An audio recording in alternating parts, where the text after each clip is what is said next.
skill and evolving trends that define the modern wig industry. As wigs become increasingly popular choice for both fashion and functionality, this discussion will explore the techniques behind creating high quality custom wigs that cater to diverse customer needs. This discussion would examine the cultural significance of wigs, their role in empowering individuals, and expanding market for wigs as both a beauty accessory and a solution for hair loss. Ultimately, this conversation seeks to educate and inspire you, dear listener, on the artistry and impact of custom wigs in today's beauty and fashion landscape. So yes, we're talking wigs. I might need one, you never know. Anyway, she's here. Her name is Belinda Yongo. She's the CEO of Exquisite Ghana, GH, that is, Exquisite GH. And we'll be asking her about wigs and many more, and whether I myself will need one. You never know. Good morning, Belinda. Good morning. How are you? How's the day been? Very well. Great. Yeah. Exquisite Ghana. Did I pronounce it well? Yeah, right. Exquisite Ghana, because we're talking hair, not just exquisite, but exquisite. And how do you get into this? Why wigs? Why? I really don't know what wigs are. You're going to help me define wigs and weave on and all that. First of all, how did you get into the hair kind of business? Okay, I think everything started when I was in uni, but it became more when COVID came, Okay. when we went on lockdown. So I've always been a lover of wigs myself when I was in school. And I started mainly because I wanted to cut down my salon visits and also on my finances. Okay. Yeah, so during COVID, I just took it upon myself to teach myself how to maintain the wigs I already had. You know, there were times that people didn't even know that when you get a wig and as time goes on, you're supposed to maintain and treat it as your own natural hair. So I just took that opportunity to learn more and do my research. So after uni in 2021, I started wig making, and it was just friends and family. So in 2022, I officially started Exquisite GH, which is a wig making brand and lace ventilation. Yeah. Okay. So basically, that's how it started. Interesting. So it started as a solution to your personal need. Yes, please. And then that started a whole career. And so help me understand, what is wig? And I ask this not for fun, but seriously, I don't know. Which one is wig and which one is... explain this to me. Okay, so gone are the days we had something called weave on. And weave on is using hair bundles to fix on your head. Okay. But the wig is like you put it on a cap and you're able to take it off at your own convenience sake. So that's what we call wig. And when it comes to it, it's not just what I'm wearing. We have men's wig, we have the men's collection wig. And Men are wearing wig? Yes, men do wear wigs. For what? Like, why? Oh, men wear wigs. I've made a wig for men before. We have the toupee kind of wig. Is he wearing a wig? No, he's not. Soon he will. He will be wearing wigs Yeah, very he soon, will. And I think you would need one after the discussion. I myself. Yes, you will. So we have the men's wig that's men who have these bald spots, they use to cover that. And even the men who like dreadlocks and all that, braid their hairs. Yes, we have wigs for men as well. So it's not just for ladies. So wigs is basically something you put on a cap that you can take off and wear at your own convenience. Oh, wow. Yeah. So what is the current state of the wig industry in Ghana? I mean, what? Because everybody has one. I mean... Yes. So if I am to compare to how I started, when I started wig making, I think a lot has improved. I mean, when I started, some people didn't even see the need why they had to wear wigs. And looking at the religion or our part of the world, some saw it to be demonic kind of way, but now a lot of people are embracing it because now I have clients. I have Also for mummies. mummies Yes. are wearing it. Yes, and their husbands are, they willingly to pay for them. It doesn't matter the color or whatever or the style. So now I think the wig making industry is becoming very amazing. It's really booming, and a lot of people are also coming on board, and it's very great. So as a business, when did you realize that, no, this is a business for me now? It's no more me serving myself and my personal needs and maybe those of my immediate friends. When did you realize that this thing is a business? Okay, so it all started on social media. like I said, initially it was to serve my personal needs, but I went on social media, and then at the time, I realized that people were just buying the wigs for the sake of it. They didn't know how to even maintain it and all that. When it comes to these laces and all, a whole lot. Even there are times that you can have baldness on your lace. People didn't know you're supposed to even, you can do something about it. They thought they have to throw it away and get an entirely new one. So when I identified a gap, and I decided to, take advantage of that and commercialize it. Yes. Oh wow! So social media played a very Yes, important role. very, very. Oh, okay. You keep saying lace. What is lace? I thought lace is a dress thing you wear. No, when it comes to wigs, like I said, we've all started with you putting it on your hair and using your natural hair as, a closure or fabric. I've seen that. Yes. But the lace, as what I'm wearing, it's unfortunate people won't be able to see. They're actually watching you. Oh, okay. So the lace. You're live on Facebook. Yeah, the lace, it creates an illusion to mimic your scalp. Okay. Yes, unlike back in the days where when you wear a wig, people know it's a wig. But the lace is there to make a scalp. And we have types of lace. We have the Swiss lace, we have the HD. And HD means high definition, which it's almost like your scalp. So when you wear, people would hardly detect that you are wearing a wig because it mimics your scalp. So that's the lace. And because it's we have just attached strands of hair to create that lace piece, sometimes it tends to come off depending on your maintenance culture or whatever. Okay. Yeah. So when it comes off, people thought, oh, the lace, the wig has gone bad. I have to get an entirely new one. So I realized that there were potholes, and there were not people who were major into this wig maintenance kind of stuff here. So that's how I started, and now. So what do you?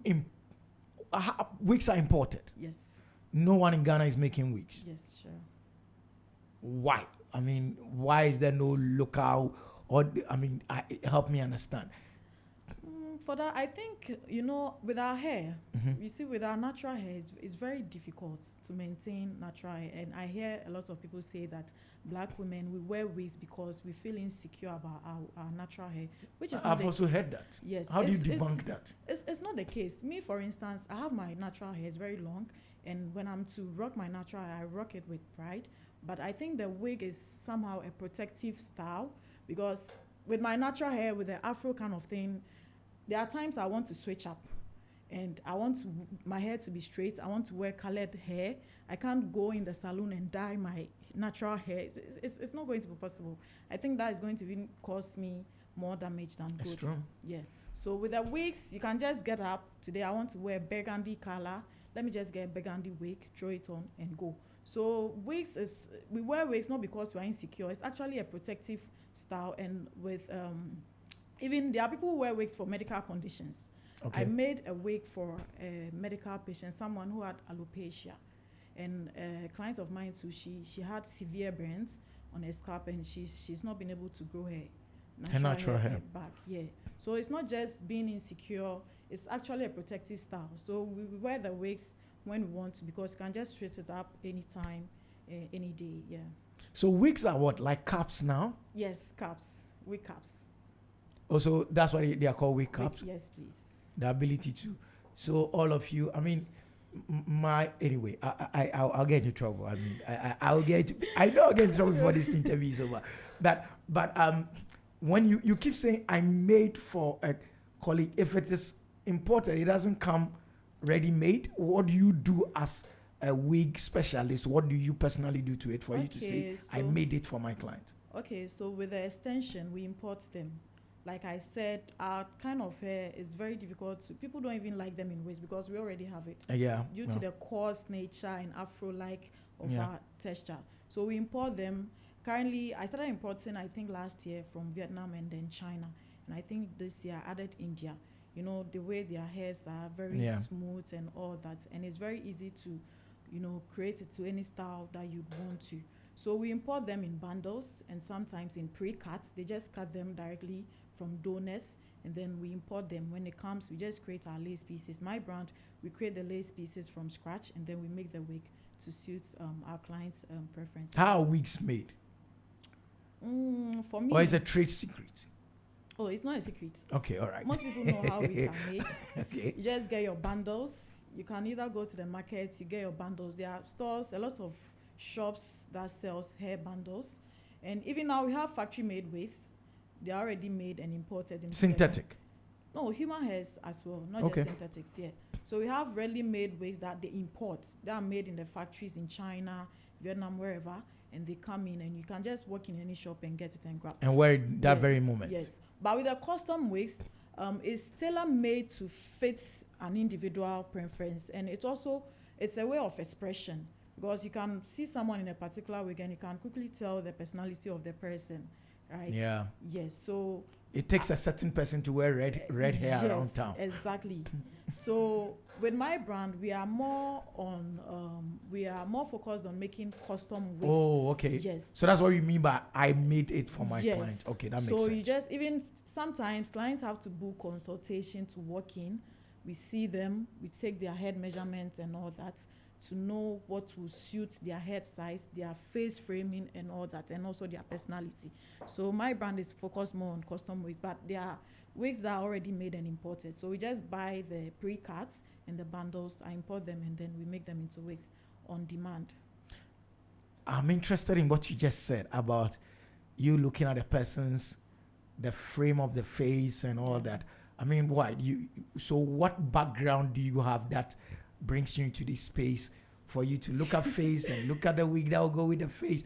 Because that also tells me, and this is something I've always suspected, that some people, the wig they wear, they go with their face, So what goes into this customization of wigs for people? Okay, for me, it's all research. Okay. Like I said, I identified the problem. I realized people were just buying. Some people, they buy wigs because they can afford it, not because it's going to suit whatever. Even there are some events, you can't wear some particular wigs to the events. Okay. An event will determine the kind of wig you should wear there, your personality, even your working environment. There are certain ways you can't wear to a corporate environment, and there are certain ways you can't just use for maybe a wedding or maybe an occasion. So I realized that people were just buying wigs because they can afford it. They see it is nicely styled, they buy. And I've had clients who even go to buy this already made wigs and they bring it back for me to re-customize. Okay. Yeah, to suit them. So I personally, when I started, I realized certain wigs with my face shape, it wouldn't suit me. So if I see someone who has the same face frame as I am, I know the kind of wigs that is going to suit them. So it's all started with my research. I realized some people have oval, some people, they have the asymmetric face shape, and we have certain wigs. Some people, they'll look very good in curly hairs, some will look good in straight wigs and all that. Some too, the short hair will just do it for them. Yes, that's basically it. Okay, so business lesson dropped. Please, I hope you picked it up. And what is it? It is a fact that even if you don't know, you can research and become very good at it. That is a lesson that we want to leave with listeners as we continue with the conversation. So you will look at face and then recommend a wig. So give me two types of faces and what they shouldn't wear. So if you have a very round and a puffy face. Is your face round? Kinda. Okay, so if you have a round face, you shouldn't wear what? So if you have a round face, I think straight wigs wouldn't work for you. Okay. Very straight kind of wigs. It's going to bring out your face. You know, some people wouldn't want, when you have that round and kind of big face kind of, you wouldn't want people, to focus on more your face. On your face. So you go in for more curly wigs, That would take away some of the attention would rather be on your hair, more on your face. And like the asymmetric face shape, so I said, some people are very much insecure with the asymmetric face. So you also go for curly hairs. But if you are the type of person that has maybe the kind of triangular face, you have a very chin, like the thin chin. A pointed chin kind of face. And your jawline is well defined and all that. You can go in for straight. Yes. Okay, lesson dropped. Ladies, don't wear wig for. Now that I know, if I see you, I'll check. Z Multimedia ladies, wear the wigs that goes to your faces. Madam Producer, wear wig that goes with your face. That's what is being said here. Celebrities have. Okay, before we go to celebrities and their influence on this thing. So what happened to the discussions on Brazilian hair and all that, and the other name, something street. Hair, Malaysian hair. What happened to that? I mean, is that the same discussion we're having? Yeah, sure. So when I started, I think then Brazilian hair was like one of the most expensive hair extension anyone could own.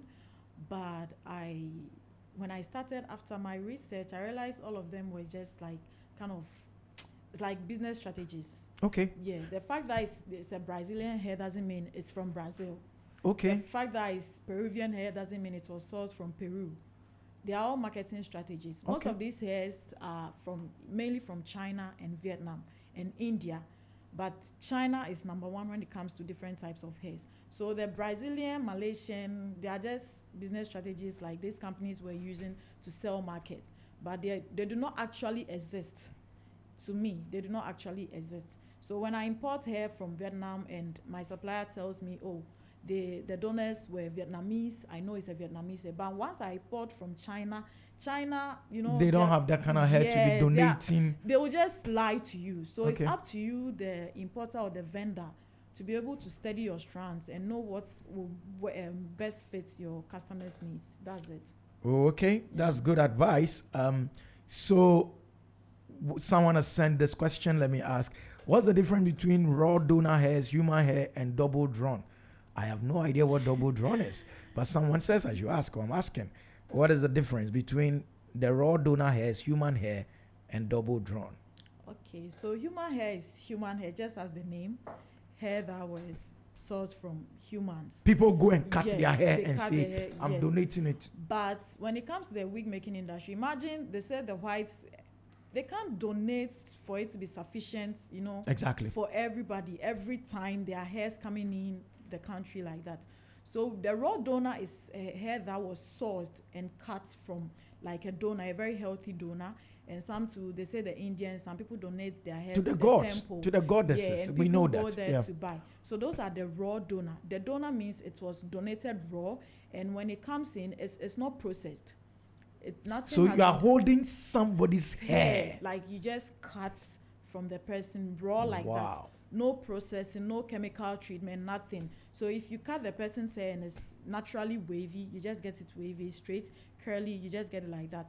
But human hair is like, it's broad. And we have hairs that they take from ground, they call them the floor hairs, from barbering salons, from even pipes and all that. All those fall under human hairs. So those type of hairs, they're also human. But the raw donor is the highest quality of hair you could ever get. And it's very, very expensive. And she also mentioned double drawn. Yeah, I don't know what that is. It's just with the thickness of the hair, the strands. So when we say something is double drawn, it means that from the wefts of the hair to the tip, it's thick. Okay. That's what we call double drawn, but it's not with the texture or the type of hair. Okay, it's a thickness of the hair. The thickness of the that hair. makes it double drawn. Yes. Interesting. We're learning about hair. It's just gone past 9:30, and we're talking about the wig industry in Ghana. And as always, this is a segment where you take your pen and paper and begin to learn, because we're talking to people who are doing business and they're giving us advice on how they got into business and all the learnings that we're getting from it. How do celebrity influences and social media impact wig trends? Are there wig trends? Yeah, they are. There are wig trends. Even, I think when... What is a trend? What wig is trending now? What wig? Okay. I wouldn't know. I mean... with the style, I think wigs are in trends now, because we even have braided wigs now. What? Yes, we have braided wigs, like you can wear to mimic your scalp, like braided wigs. Hey, you are doing something. There are lots going on. You are braiding the wigs too. The wigs that you brought, you are braiding it on top. The braids we are supposed to do on a natural hair, we are braiding it on wigs now, to actually mimic, the human hair, like your natural scalp. So with you said celebrities, right? Yes. Celebrities, and influencers. Yeah. So there was a time, I think last year by this time, is it Cardi B or Doja Cat? Okay. She wore a particular style of wig, and then there a lot of people they come in, they want that particular hair. Wow. So, but as an expert, I had to advise them on the cons of getting particular styles, because these people, they don't mind wearing something for just once. Yeah, of course, it's just for the night, the performance. Yes, but you are buying something that is going to serve you long term, and you want to do a particular style, you can't even repeat. Like it's a trend, it will come and just pass. So I always advise my client that when you are coming in for a wig, don't just follow trends. if you're a celebrity, fine. If you don't mind spending all the time to get new things, it's fine. But if you're the type that is on a very strict budget, you want something for a long term, I'll just advise you not to follow trends and follow these celebrities and all stuff. But with social media, me for instance, I learn a lot from social media. I follow most of these top stylists who are outside the country, and I get to learn a lot from them. There are certain styles that you wouldn't even think of, but you open social media, or you realize that a particular celebrity or a top celebrity has, is in that style, and you tend to take an inspiration from that, and you work on it, and to serve your clients' demands. Okay. So please don't go for it because Doja Cat wore it or Cardi B wore it or Beyonce wore it or something. Please, stay in your lane. Stay in your lane. Okay, so let's look at the fashion and beauty industries. How are they playing into this whole wig thing? I mean, wig is part of it, but how is the bigger industry helping shape this one? I would like to touch on the makeup Okay, artistry. great. Yes, now, especially with special occasions, we have people who have like stylists. They hire stylists, to help them with all this and how their appearance would be when they come for social gatherings. So with makeup artistry, that the events, and even with the fashion, the kind of outfit you are going to wear can actually determine the type of wig is going to match. And even on a regular, I have clients who come in that they have a photo shoot coming up. They want to wear this particular outfit, so I should recommend a wig that is going to fit. And with a makeup artist too, especially weddings, they tend to advise the bride on the type of hairstyles they should go. And we also now have makeup artists who are also hairstylists. So when they work hand in hand like that, they're able to influence and then also help inform the client's decision on the type of style or the type of wig they should go and match with whatever outfits they are going out with. Yeah. Oh wow, that's quite interesting to know. The dress must go with the wig, the color, everything must makeup and all that. They must work together. So people come to you and they say we want customized wigs. Yes. Why are men going for wigs? Why? What is their reason? For men, mainly it's because of balding. But balding is it is nature. Why are you covering it up? Yeah, it's nature. But imagine someone in their mid-20s or early 30s, suffering from balding. They feel insecure. There are many men who are so much insecure with balding. So they come to you and what, they are crying and you are they don't necessarily cry. I think the first time I made a topi for a man, it was a lady.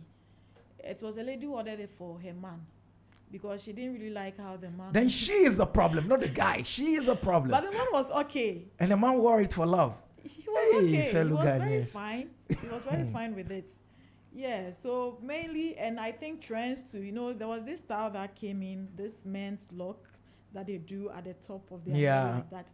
Yeah, there are so many people suffering from hair growth. They can't grow their hair to that extent. Okay. So they tend to opt for this toppy men's wig, and then they're able to do the extension to achieve that style that they want. Charlie, but if people know you that you're bald, all your guys know that you're bald. I mean, I know my guys who are bald. Trust me, there are so many that are so insecure about it. And the next day I see you with hair, I would tease you. I would tease you to death. What's wrong with you? Why are you wearing toppy and all that? There are so many men, like, they are very, very much insecure about balding. And I think it's with the age difference, because how a 50-year plus would, take balding, I think someone in their early 30s wouldn't. It's true. Yes. Absolutely true. Yeah. Wow. What are the biggest challenges facing wig makers today in this country? I think number one would be the economy. The rates. As someone who recently started importing, the rate hasn't been fair with us at all. It's I don't know. I don't know whether I'm unlucky. Just when I started importing and everything just started rising like that. It's the economy. You bring in these things, and then your clients they're like, oh, but when you started, your price it was affordable. Now all of a sudden, feel like because you are growing, you are just charging outrageously for the wig units, but it's not our fault.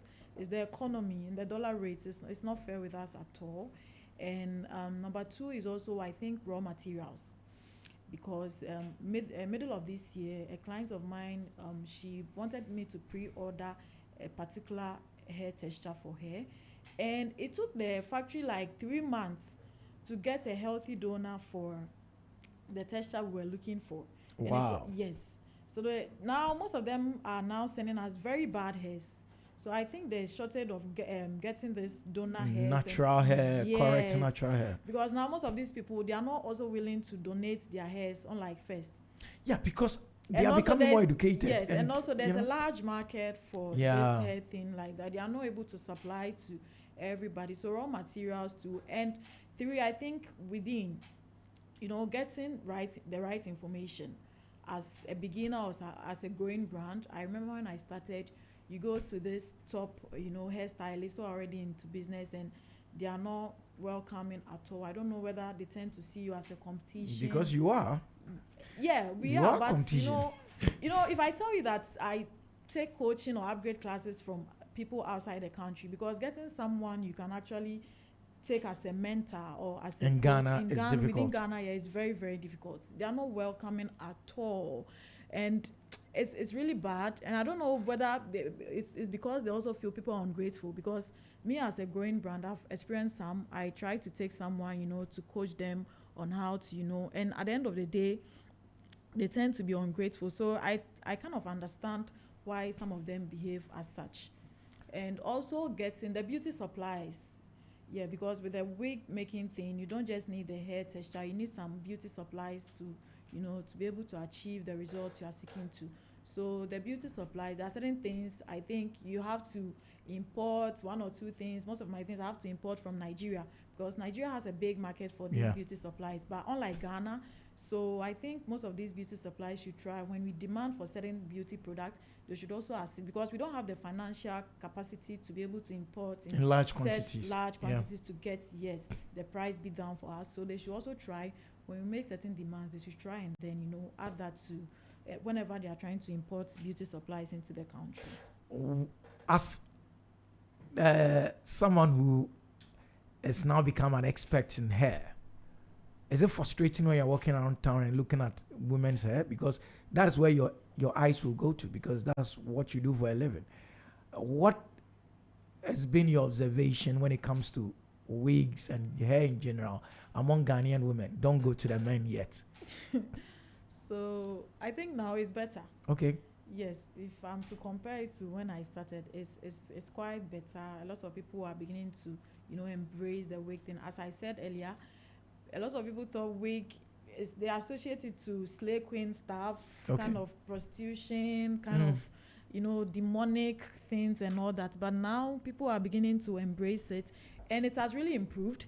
There were times you see, especially the older women, you see the kind of wigs some of them wear. It's very, very, very bad. But now most Yeah. of them are beginning to understand why they should invest in quality hair extensions, unlike first. So now I think it's getting better. We'll get there. It's getting better. Yeah. I mean, me, evening time when I wake up and I'm walking around my house, when I see wigs sitting on something, it scares me. I think like ghost or human being. I don't know. I can't think. So yeah, I have my own issues with the wigs people are hanging around the house and putting it on something. The mannequin. Why? I mean, It's for maintenance. You can't just drop your wig anyhow like that. It's just you for see the person in bed, and when you got out to go and drink water, you look like I know you. They stand in the corner there. How did you jump from here?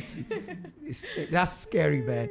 Anyway, I mean, I know for a fact that this is becoming a big deal among women and all that. And let me find out from you if the old wigs that our grandmothers wore, which were all curly, as far as I remember, they were Yeah. boomful and they were curly. Yeah, very boomf- stiff. very, very stiff. Yeah, that's my word, boomful. Only me understand that word. Now, it passed, and then we came to the one that you add the hair and then cover with your natural one. What did you call it? The sew-ins, the weave-ons. Yeah, weave-ons. Now we've gone there. Now we are here. Yeah. How long are we going to stay here? Do you see us staying here for longer, or we'll go somewhere else?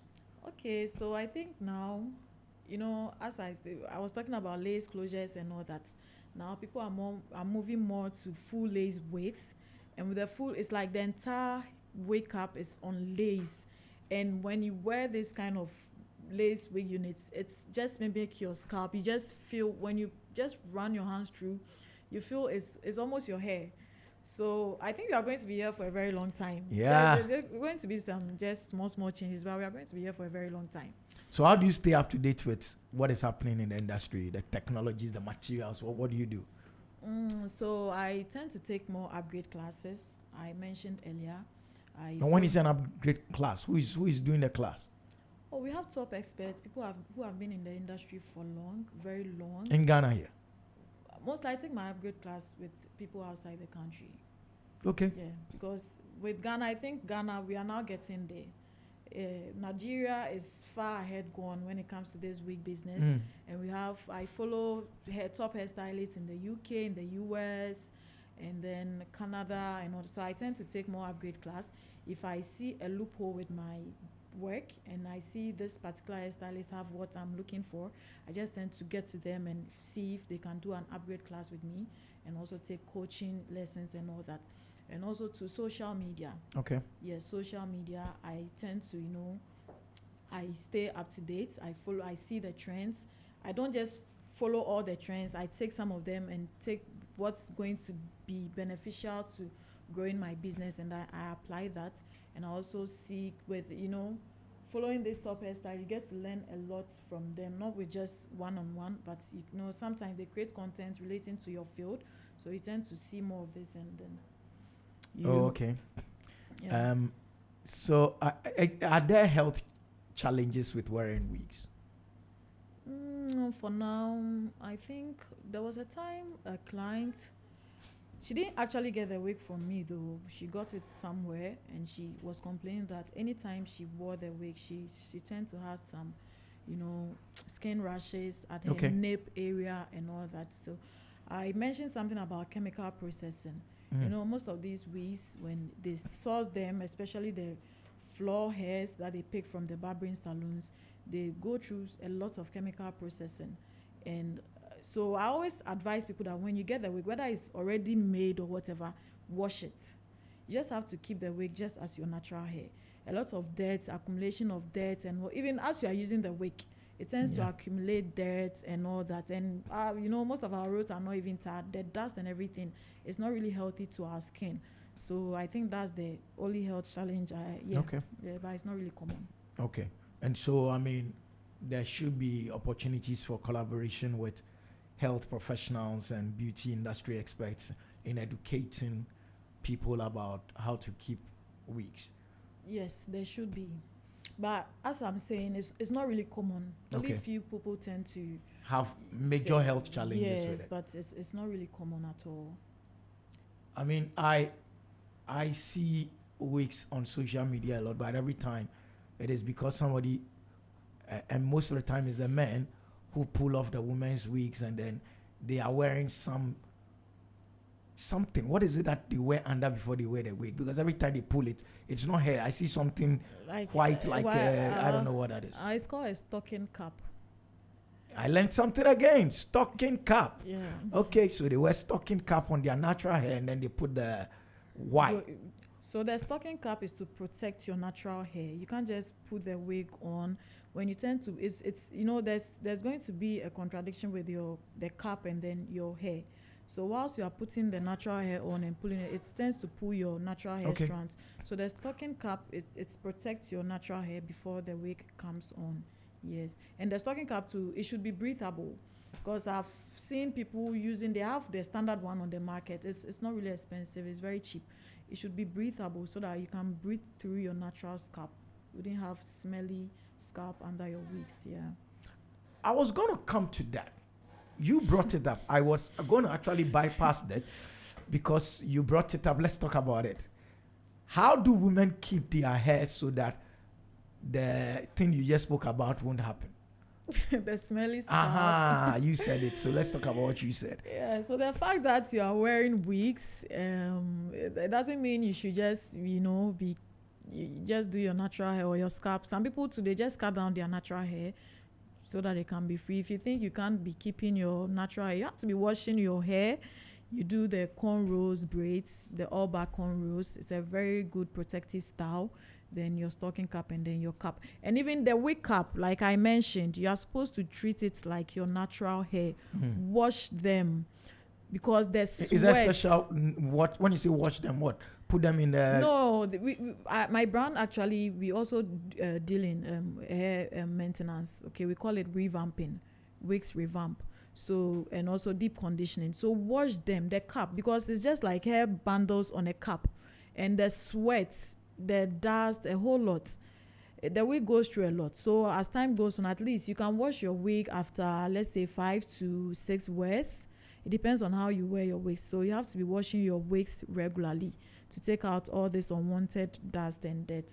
And also we put on this maintenance products. We have serums, hair serums that we use to maintain the hair. When you use them for a while, it tends to make the wig stiff because too much products, doesn't actually make the hair healthy. So whilst you are maintaining your wigs with these serums, you also tend to shadow, like you have to shadow your wigs, maintenance services. So you have to wash them. If you can't do it at home, how do you wash them? Okay, we have in the, special washing machine. No washing. I've seen people do that. We have ways we do that. So if you can just take it to a professional, that's it. Take it to a professional. We have special products for wigs that we don't use the product used for your natural hair for your wigs. It's a no. We have special products we use to maintain these wigs. So you take it to a professional and you tell them you want to revamp your hair, you want to deep conditioning, and they'll get it done for you. Okay. Ladies, you heard though. So when we see you, ask if you've gone to revamp it or revamp it. How has hair exquisite grown? What would you say has led to the growth of your business since you started? Okay, so basically I actually started with the wigs revamping. Because I said I identified the problem. A lot of people didn't even know there's something called maintenance when it comes to wigs. So that's how I started. And I started with taking clients' own bundles. You bring your own hair, and then I work on them for you. But as time went on, a lot of people were bringing so many bad hairs. And so I started telling them, guiding them, hair education and all that. So they started demanding I provide the hair for them. Okay. Yeah, so that's how come I took an importation class with top hair experts who has been in the industry, and I started my own hair importation. So currently we are not just in the wigs revamp and the lace ventilation. We also import luxury hair extension, strictly luxury hairs for women. Yeah. And what are your customers saying? I mean, what has been the experience with customers like? Initially, it was very difficult because, moving from, providing services, affordable services to, providing luxury. And when something that is luxury comes with being costly. Okay. So initially it was very difficult because if I can get it cheaper, why should I go for something very expensive? But now most women, as I said, is getting better. When you buy the cheap hairs, as time within few months and it's become very stiff, you can't use it. It loses the movement and the texture and all that, the moisture and everything. You'd understand that, oh, okay, I should go for something more luxurious, which is going to last me. So now I don't even have to convince a client to come for. They themselves, they know. Okay. Yes, once you get it and you start using, you'll be able to tell. And there's a few these luxury extensions gives you that once someone sees you, they can tell. Even the men who have no idea about wigs extension, when they see a very luxurious hair on you, they can actually tell there's a luxury hair. So now I think it's okay. I don't actually talk too much to convince people to buy. Yeah. Good things sells themselves. That's what she's saying. It is that time of the morning. We're having a conversation with a business person, a leader in his or her industry. Today we've been talking wigs. Belinda Anyongo, CEO, Exquisite GH. We're looking at wig making, the trends, the techniques, and the demand for custom hair solutions. It's 5 minutes to the top of the hour. I'll be signing out soon. You have the last word, Belinda. What would you want our listeners to know about wigs and about what you do and everything? So please, the men. Hey, Yes, the men. what have we done? The men, some of you don't want to buy luxury hairs for your women at all. You feel like it's waste of money. It's not waste of money because wigs, it's a trend. That's what is going on now. And when you see someone in a wig, don't assume the person is insecure about their natural hairs. It's not the case. Yes, it's me personally. I take care of my natural hair very well, but I'm also a wig lover. Not because I'm into it, but I've always been a wig lover before I transitioned into being being in the business. So please, when your women come to you or they want to buy the hairs, let them. If you can't, just give them the money to buy the wigs they want to. And also, my women, most of you now know that luxury is like the luxury thing. It has come to stay. So when we come and then we try to tell you to go for something that is going to last, you just understand us. Don't feel like we are charging outrageously because the economy is dealing with us so bad. We are just trying to, offer the best for our customers. We are not going to compromise on quality because the dollar rate is high. No, we want to maintain the same quality we give our customers and try to understand. With the wigs, the revamp, please revamp your wigs because the men are complaining of smelly wigs. It's very bad. So try and then seek professional assistance with how to maintain your wigs. When you step out, I'm sure the women in this Z Multimedia will be waiting for you. I'll put all of them together so I give them 5 minutes lecture quickly before you leave. Thank you very much, Belinda Yongo, CEO, Hesquisite GH. We've been talking here all too soon. Time is up. Coming up at 10 a.m. is NYA, the brand coming with the brighter side, the Friday edition. I'm sure it's going to be a great mid-morning with her. What else can we say? It's been great 5 days with you. We'll come back next week. And then from next week, we go into the month of December. We're ending the year slowly but surely. It is Business Breakfast on Z, signing out for the week. My name is Jerry Ham. What else can I do but to leave you with that one statement and that one statement alone? Pray like it only depends on God, but when you do work,